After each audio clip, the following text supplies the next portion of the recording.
Hi, welcome to another episode of The Build Show. I'm Brian Euler with Pioneer Builders. Today I'm going to talk to you about roughing in for your mechanical controls.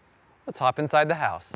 In this particular house, our heating and cooling system consists of one outdoor heat pump. We have one ducted unit in the crawl space, one ducted unit in the attic. We call them ducted units because this isn't your conventional furnace type situation.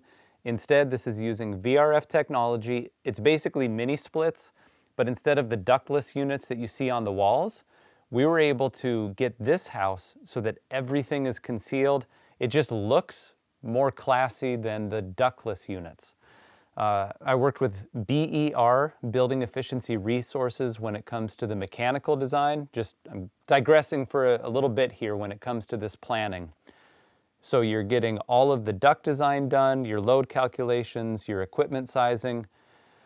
Do that up front, and then when you select your equipment, that even impacts some of what we're going to talk about today, okay? So that can help. Also, if you're getting Zero Energy Ready Home certification, you might want to loop in your energy rater up front, just as you're doing all of this work. It's a very holistic approach design-wise, and then executing it in the field. So here's one of our ducts that comes up. It's still taped off. The reason for that is because we're going for indoor air certification. I'm just kind of talking as we're walking and you're seeing the house here. You don't want to get any of your dust into the duct system. So you can't just have the mechanical contractor come in, get his or her job done, and then keep on running.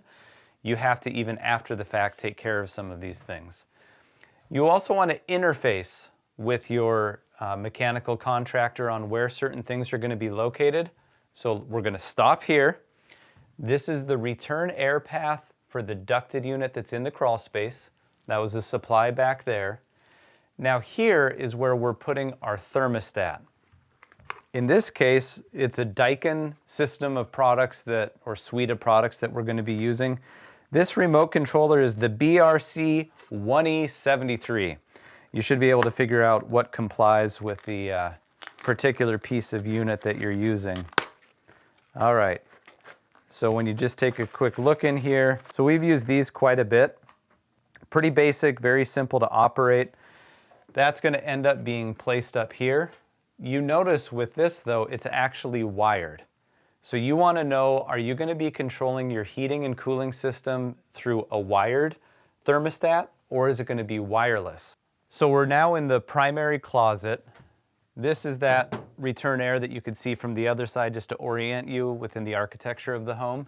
And then here's that cabling that comes down, goes into the crawl space, and then that's going to be connected up to the indoor unit. The indoor unit gets routed out to the outdoor unit, and that's how it all plays together.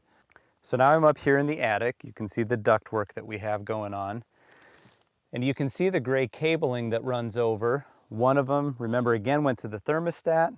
The other one goes to the ERV controls. And if you take a look behind me, you can see how they end up routing pretty close to this mechanical unit here.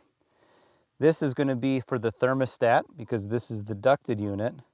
And then here they have, and it's coiled up. It isn't quite connected up with the ERV yet, which is totally fine. We'll be able to do that later.